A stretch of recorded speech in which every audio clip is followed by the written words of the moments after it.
अरबौं 17औं अरबहरू यसरी घोटाला भयो भनेर सार्वजनिक रूपमा भाषण गरेर बाबुरामजीले भाषण गरिसके पछाडि छुट्टिएको दल होइन।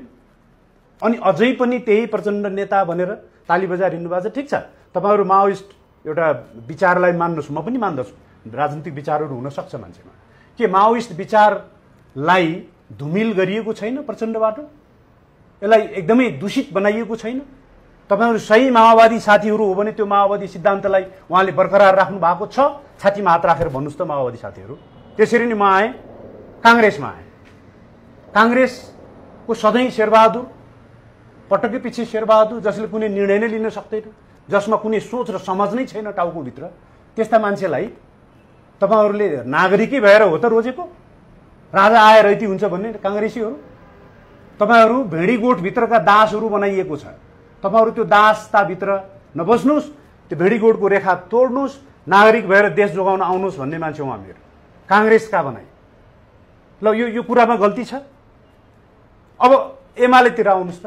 यो यही खड्गप्रसाद ओली होइन जसले माओवादीलाई पनि सँगै एउटै पार्टी बनाएर, कम्युनिस्ट पार्टी बनाएर दुईटा अध्यक्ष, न भूतो न भविष्यति कुनै पनि देशमा कुनै पनि राजनीतिक दलहरुमा त्यस्तो हुँदैन। दुईटा अध्यक्ष बसिसकेपछि आन्तरिक रूपमा त्यो पार्टी चलाउने विधि विधानै नमानेर तमासा गरिसकेपछि पार्टी फुटेर अनि त्यो विघटन भएको होइन संसदको हो। अनि यो ललिता निवासमा के गरेको? ललिता निवास होइन, सरी, यो गिरिबन्धु टी स्टेटको कुराहरू के भएको? उहाँले के भन्नु भएको छ? अनि त्यो कुरा पनि सही हो। एमालेका साथीहरू छातीमा हात राखेर सोच्नुहोस्। तपाईहरुप्रति मेरो सम्मान छ, तर तपाईहरु आफैले आफैलाई भेडीगोठको भेडा जस्तो बनाउनुहुन्छ भनेदेखि त साथीहरु भेडा नहुनु त भन्ने हाम्रो कर्तव्य हो। म त्यो भनिराखेको छु। तपाईहरुले सही ठान्नुहुन्छ, नेतालाई केपी ओलीजीलाई नैतिकवान मान्छे भन्न ठान्नुहुन्छ, उहाँ दोषी नै छैन भन्न ठान्नुहुन्छ। एमालेका साथीहरू छातीमा हात राखेर तपाईहरुको देशको कन्टेक्स्टमा तपाईहरुको परिवारको भविष्यलाई जोडेर धर्म भाकेर छातीमा हात राखेर सोच्नुस् त साथीहरू, के नैतिकवान छन् तपाईका नेताहरू? केपी ओली नैतिकवान छन्? कम्बोडियाको केसमा तपाई के भन्नुहुन्छ केपी ओलीको विषयमा? ल भन्नुस् त।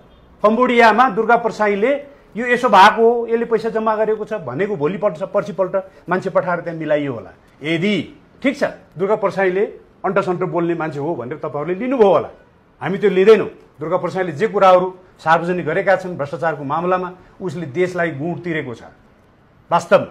अब दुर्गा प्रसाईले कम्बोडियाको हिसाबमा उठाएको कुरामा यदि सरकार खड्गप्रसाद ओली इमानदार छ भने सरकारको तर्फबाट त्यहाँको सरकारलाई बुझियोस् त नेपालको कसैको पनि लगानी यहाँ छ कि छैन भनेर। अब मलाई यस्तो आरोप लागेको छ त्यहाँ छ कि छैन, छैन भनेदेखि त